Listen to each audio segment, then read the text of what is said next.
Hey guys ఎలా ఉన్నారు? Video చూస్తున్న వాళ్ళు కోర్టుకి ఎంతమంది వెళ్ళారు? కోర్టుకి వెళ్ళడం అంటే అది తప్పు చేసి వెళ్ళటం కాదు. లైక్ ఇన్ జనరల్గా కోర్టుకి వెళ్ళారా? కోర్టులో అట్మాస్ఫియర్ ఎలా ఉంటుందో ఎప్పుడైనా చూసారు మీరు? కోర్టులో గట్టిగా మాట్లాడకూడదు, సెల్ ఫోన్ రింగ్ వినిపించకూడదు, అండ్ మెయిన్గా జడ్జెస్ ముందు లాయర్స్ అండ్ క్రిమినల్స్ ఎలా ఉంటారో తెలుసా? ఒక హెడ్ మాస్టర్ ముందు స్టూడెంట్స్ ఎలా ఉంటారో అలా ఉంటారు.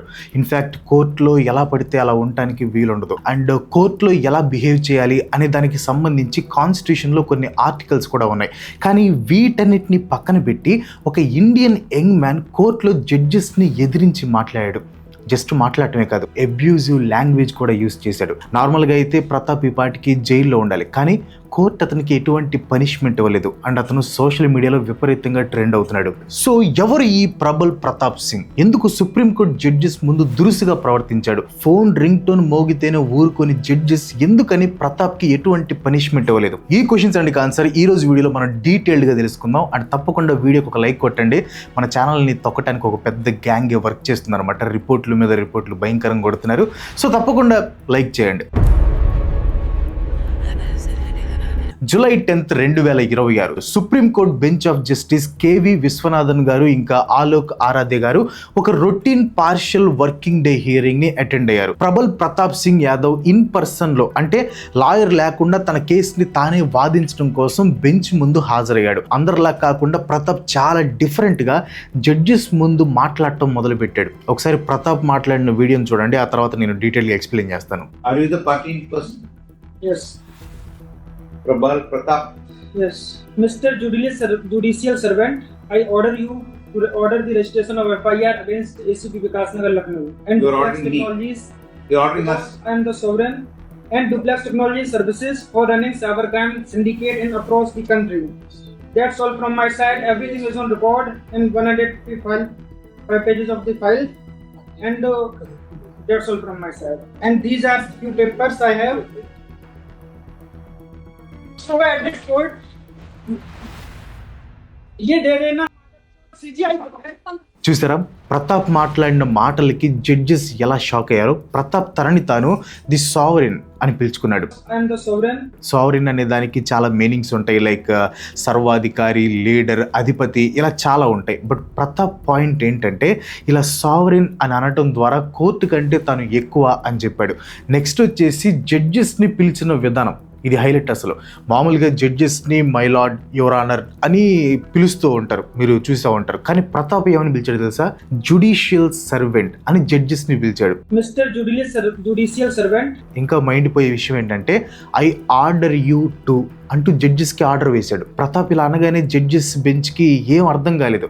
మాకు ఆర్డర్ వేస్తున్నావా నువ్వు అని ప్రతాప్ని క్వశ్చన్ చేశారు.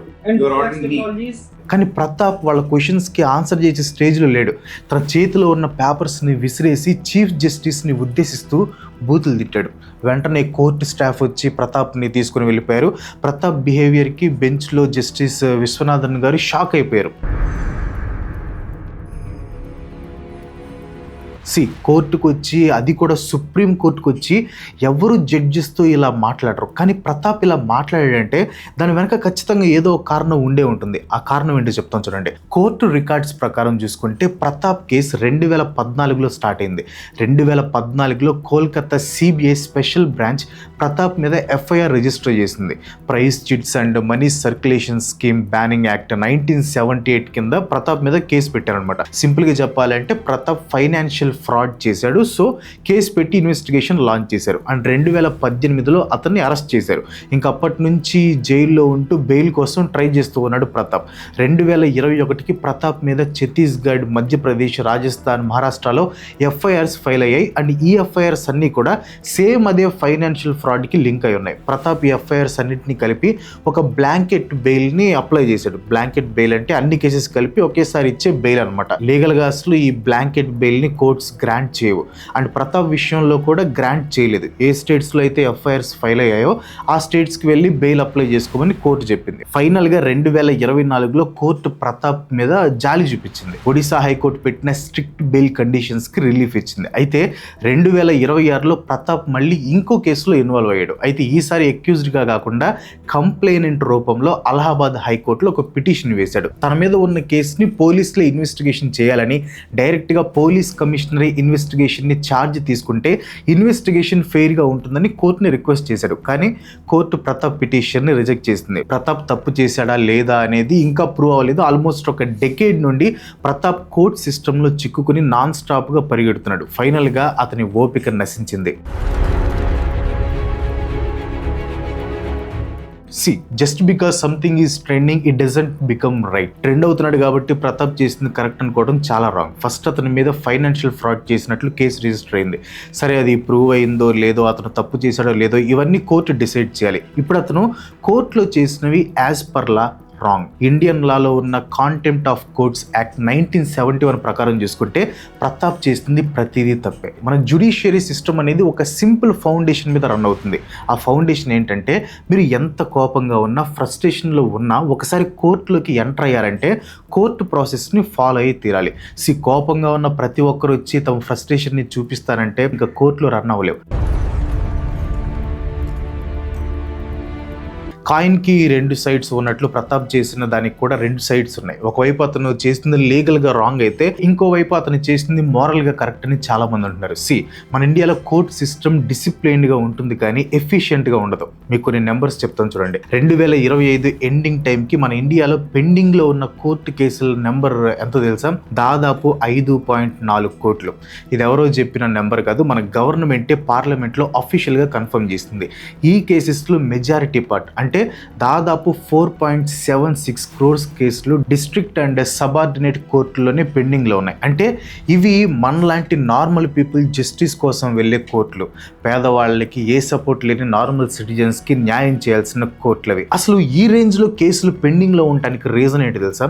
ఇది చాలా సింపుల్ అండ్ బ్రూటల్ ట్రూత్. ఇండియాలో ప్రతి 10 లక్షల మంది పాపులేషన్కి కనీసం 21 మంది జడ్జెస్ కూడా లేరు. కానీ యాక్చువల్గా ఉండాల్సిన లా కమిషన్ బెంచ్ మార్క్ ప్రకారం ఎంత తెలుసా? 10 లక్షల మందికి మినిమం 50 మంది జడ్జిలు ఉండాలి. అంటే ప్రజెంట్ దాదాపు 50,000 మందికి జస్ట్ ఒక్క జడ్జి ఉన్నట్టు లెక్క.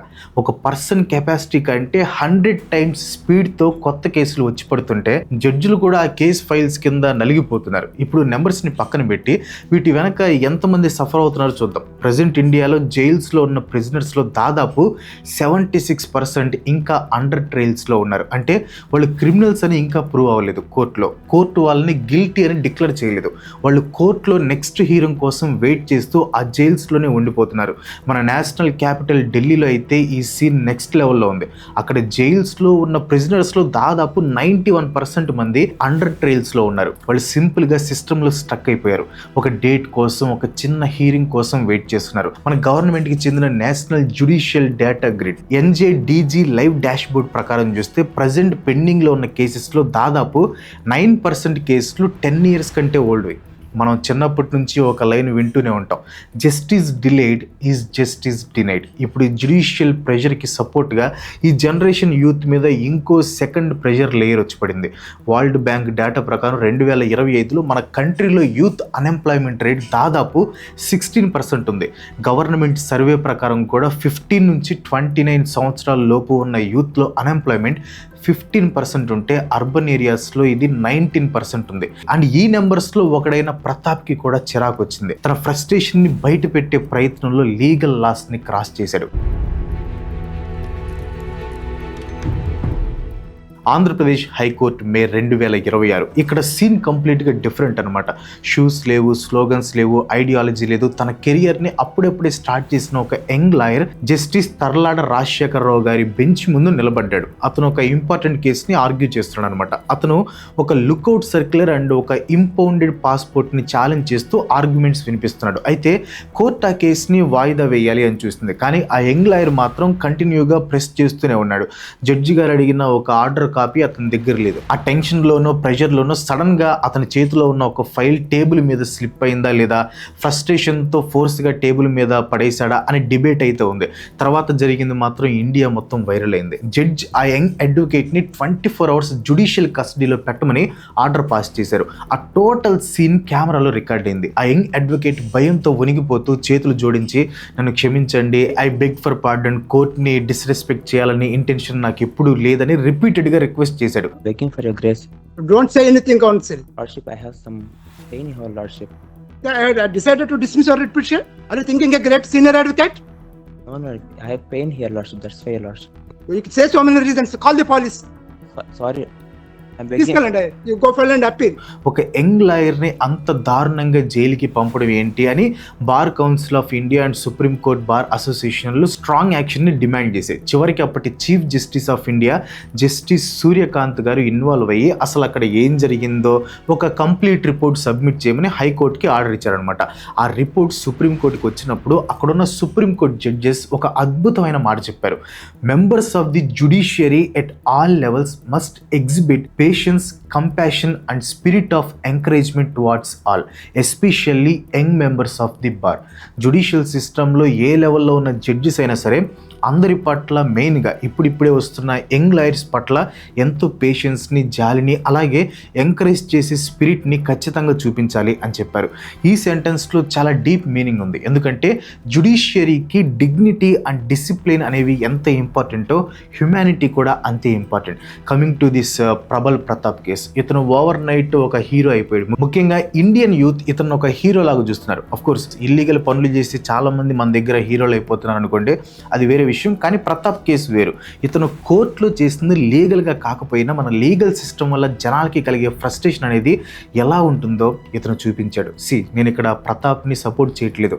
అతను ఇన్వాల్వ్ అయిన ఫైనాన్షియల్ ఫ్రాడ్ కేసెస్లో అతను ఇన్నోసెంట్ అని డిక్లేర్ చేయట్లేదు అండ్ కోర్టులో అతని బిహేవియర్ కరెక్ట్ అని అస్సలు అనట్లేదు. కానీ ఒక నార్మల్ సిటిజన్ ఇల్లీగల్ అని తెలిసినా కూడా అలా బిహేవ్ చేశాడంటే అతని హెల్ప్లెస్నెస్ అండ్ ఫ్రస్ట్రేషన్ ఏ రేంజ్లో ఉంటుంది. అండ్ అదే హెల్ప్లెస్నెస్ అండ్ ఫ్రస్ట్రేషన్ ఇండియాలో ఉన్న కొన్ని కోట్ల మందిలో ఉంది. లక్షలు పోసి లాయర్లకి ఫీజులు కట్టి సంవత్సరాల పాటు కోర్టుల చుట్టూ తిరిగే వాళ్ళు ఎంతమంది మన దేశంలో లేరు? అలాంటి వాళ్ళంతా ప్రతాప్కి కనెక్ట్ అయ్యారు. Justice delayed is justice denied అని వింటామే కానీ అమలు అవటం ఎప్పుడు చూడలేదు. ప్రబల్ ప్రతాప్ చేసింది లీగల్గా కరెక్ట్ కాకపోవచ్చు, బట్ కొన్ని కోట్ల మంది బయట పెట్టలేని ఫీలింగ్స్ని అతను బయట పెట్టి చూపించాడు. దీని మీద మీ ఒపీనియన్ అంటే కింద కామెంట్లో తప్పకుండా పోస్ట్ చేయండి. వీడియో నచ్చితే ఒక లైక్ కొట్టి మీ ఫ్రెండ్స్ అండ్ ఫ్యామిలీకి షేర్ చేయండి. ఇలాంటి వీడియోస్ నాకు సపోర్ట్ చేయాలనుకుంటే వెంటనే మన ఛానల్ సబ్స్క్రైబ్ చేసుకోండి. ఇంకో మంచి ఎపిసోడ్తో మళ్ళీ కలుసుకుందాం. సెలవు. Bye bye.